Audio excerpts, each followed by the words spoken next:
Good evening, Mr. Damodaran. It's very nice to have you today with us.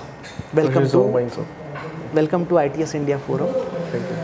So, Dr. Damodaran is CEO of Elteridium Technologies. He is also Dean of IILM for the School of Management.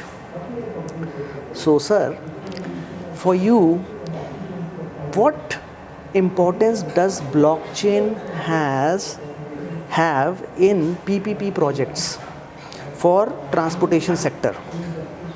Okay. To understand whether the blockchain has, what impact it has with transportation project or PPP for that matter, it is important to understand what is the drawback in a PPP. So if you look at PPP, it's a culmination of private and public. So government will have a project in which private party will do the work. Generally, there are other modes as well, but generally this is a way.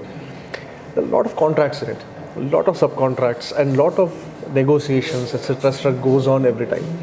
And generally the contracts are not only for 2 years, 3 years. Generally it can go to 8 years, sometimes 50 years, sometimes 100 years. Like airports, we have airports, we have contract of 100 years. So in these kind of contracts, what happens? The financial transaction, all of the transaction goes to the ground till the government. I mean, there are a lot of things goes on. For the regulator, it is very difficult to monitor exactly how things are happening on the ground. A lot of people, there are a lot of subcontractors in between. Where blockchain comes in picture. If you look at blockchain, every data is part of the transaction, recorded, timestamp, and it is immutable. When you say immutable, what happens is, if everything goes on blockchain, what happens is you don't need third parties to monitor the system because every transaction becomes part of the ledger and it is completely immutable. So what happens is it is very difficult to destroy the records, and because of which, and it also enables smart contract. So your contracts can be made inside blockchain, completely immutable. So all parties can connect together, do the transaction, but without the requirement of a third party. And because of which, the ease in which the PPP can be done in a blockchain is much more better than having 110,000 middlemen in between and doing the contract. That's exactly what the blockchain has answered. Great. So what do you think are the issues centered around ITS projects in particular, which your expertise in blockchain can solve? Okay.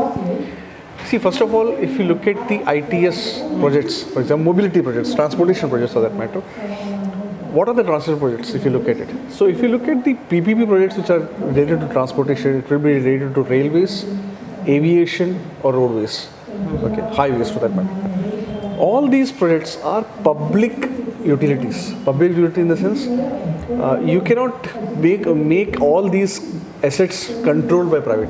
It has to be, it can be operated by private, but some government control will always be there because they are public assets. But blockchain comes in picture.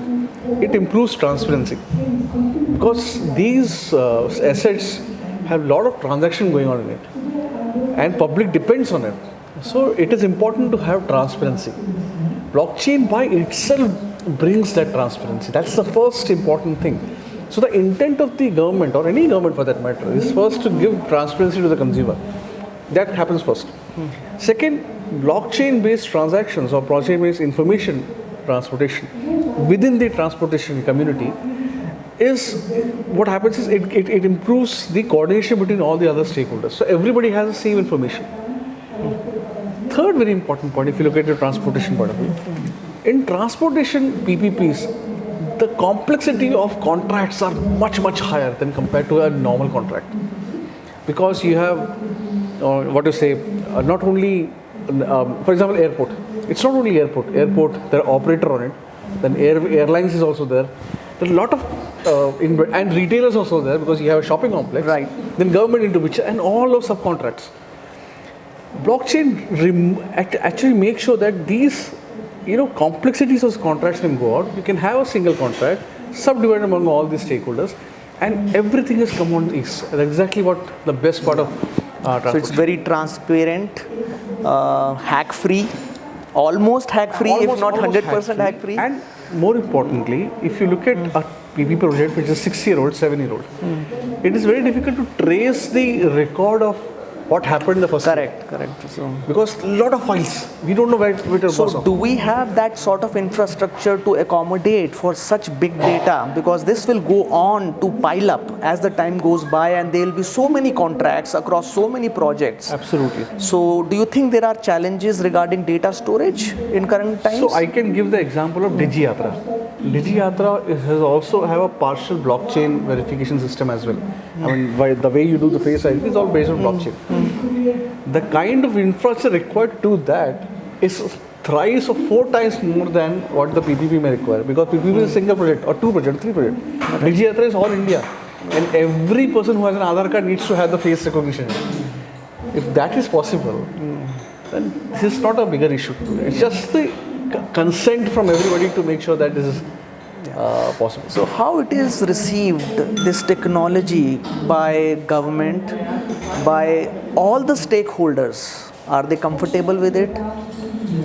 Okay, so are they comfortable with it? I don't think they have a problem.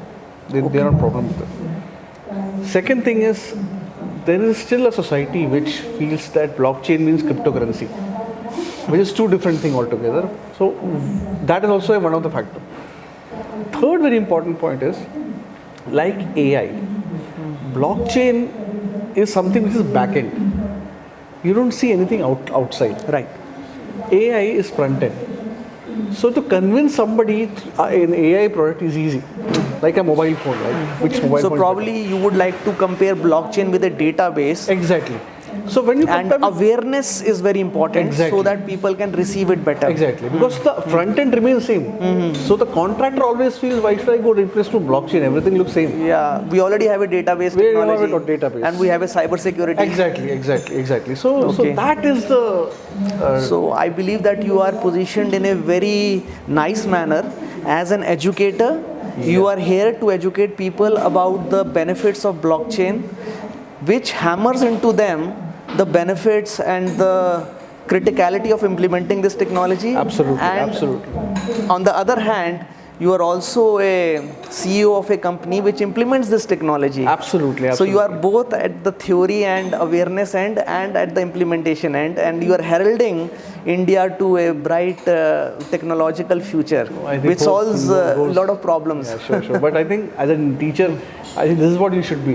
You should teach theory, but also practice. So that the student also understands very well. Great balance. So very nice talking to you, sir. Thank you so much, sir. Thank you so And much. I'm sure that these inputs will also educate those people who will be hearing this podcast, and this will help our common mission, which is to establish ITS in India for the benefit of all.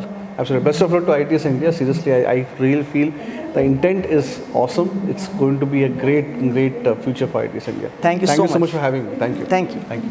Thanks.